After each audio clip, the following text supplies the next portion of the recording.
He desperately needed this, as all eyes have been on Immanuel Quickley since he returned from his UCL injury, and frankly, his last couple games he struggled. But tonight, we saw a serious bounce-back game from IQ and did some things that have Raptors fans excited, so we'll discuss that and the many other things that happened in this game that certainly did not have Toronto Raptors fans that excited, as while there were some stretches where the Raptors did make a push, it looked better than some of the blowout losses we've been sustaining as of late. This was still a very, very ugly game of basketball for the Toronto Raptors, and continues our pursuit, our quest, our mission to capture that flag at the end of the season. And Cooper Flag's been putting up some crazy highlights out there in college. Might have to start reacting to some of those out here on the channel, because frankly, there is some tough stuff going on with the Toronto Raptors and everything like that. But if you want to be along for the ride, I mean, right now is the perfect time to buy in some Raptors Digest subscriber coins if you're part of the 67% of our viewers that haven't hit the subscribe button just yet, because this stock for the Toronto Raptors is at an all-time low. So you want to be like, hey,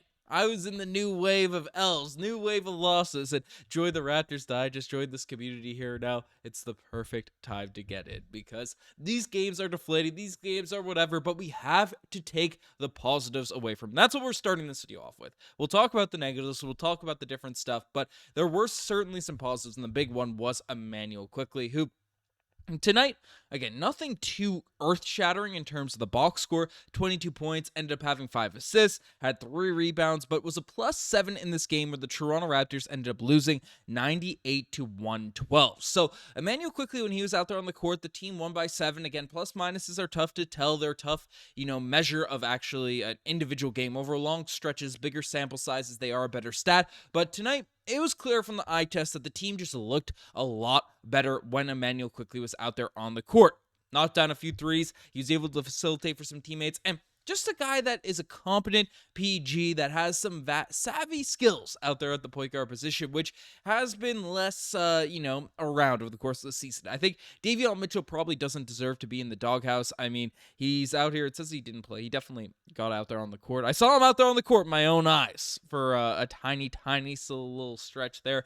But him, Jamal Shead, I like both those players. Again, Shead, I'm a Shead head. I've been pretty outspoken about how I'm very bullish on his future, but of course, he's still a rookie. He's still a second-round pick that needs to develop his jump shot. If he's not able to knock down threes, it's going to be a tough sort of ride for him night in, night out there at the NBA level. And tonight just really wasn't his game out there against the New York Knicks. But when IQ was in there, we saw a competent NBA level PG that can really come out and have an impact on these games. And that's what you want to see, because obviously our core guys, Scottie Barnes, Immanuel Quickley, RJ Barrett, Grady Dick, those are going to be the core pieces that will be, I'd imagine, around for this team for certainly a very long time, or they'll get really good and we can get something serious back for them. So, our investment in terms of energy, in terms of what we want, how good we want them to be, it has to be up there very high. So having good games from the core players is crucial thing to follow along for over the course of the season. So that was a good thing to see Immanuel Quickley, who was struggling as of late, as I kind of mentioned in the intro, right? A couple 11-point games against the Orlando Magic, the Milwaukee Bucks. So IQ coming out and looking confident, looking like the player we know he's capable of being, against his former team out there in New York is a big positive. A couple of his nice games against the Brooklyn Nets, against the New York Knicks, coming against that former city state that he was in. So positive stuff there for Immanuel Quickley. And I did like the energy the Toronto Raptors played with for a chunk of this game. There was a good maybe couple quarters, half of the stretch of this game where the Raptors made a push. And frankly, the starters actually had a pretty decent run against the New York Knicks. It was really the bench that struggled to keep things together, struggled to keep the Toronto Raptors in this game, keep this game competitive. And that's the reality of what happens when you have a very, very young team out there on your group. Of course, there are a lot of defensive things. There's some rotation stuff that we'll bring up with Darko Rajaković, but I did think the team brought better effort in tonight's game, which during a tanking season, that's all you can really ask for at this point. But really, OG Anunoby continues to kill us. We'll talk about that after. But other positives, Scottie Barnes, 18 points, 5 rebounds, 5 assists. Not the greatest game, but knocked down a couple threes. That was a decent positive there. Chris Boucher's 4 minutes. I know that Darko Rajaković is trying to showcase guys like Bruce Brown, Kelly Olynyk out there for the trade market, but Boucher is another guy that's out there on the trade market that could command some value. I don't think he should be in the doghouse only getting these garbage sparing minutes.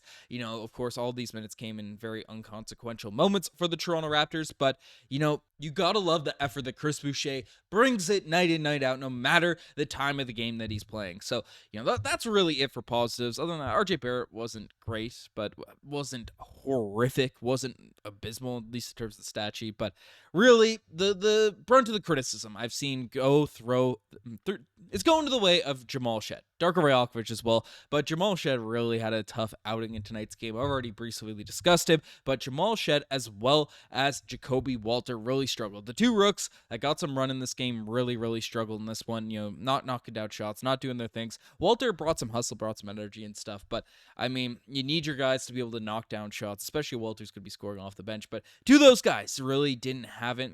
I'm not going to come out and harp on two of these players. They're rookies, they're young players. They're going to develop. These are the types of games that you get reps for. You have those ups and downs, roller coasters at the beginning of your career, and then you can develop into a more consistent, competent basketball player. So that is what it is. That wasn't great. Ochai Agbaji only got 9 minutes in this one, but 4 points, not a crazy impact. A couple nice slashes there, but the other guy that I've seen a couple people in our comments section, a couple people I've talked to that casually watch the Raptors. Not a lot of people, die hard watching every single game for the Toronto Raptors right now, but we try. But one name that's been kind of thrown under the bus as of late a little bit is Grady Dick, and tonight the box score certainly wasn't there. Now you're gonna look at the box score and say, hey, Grady Dick was horrific, was brutal.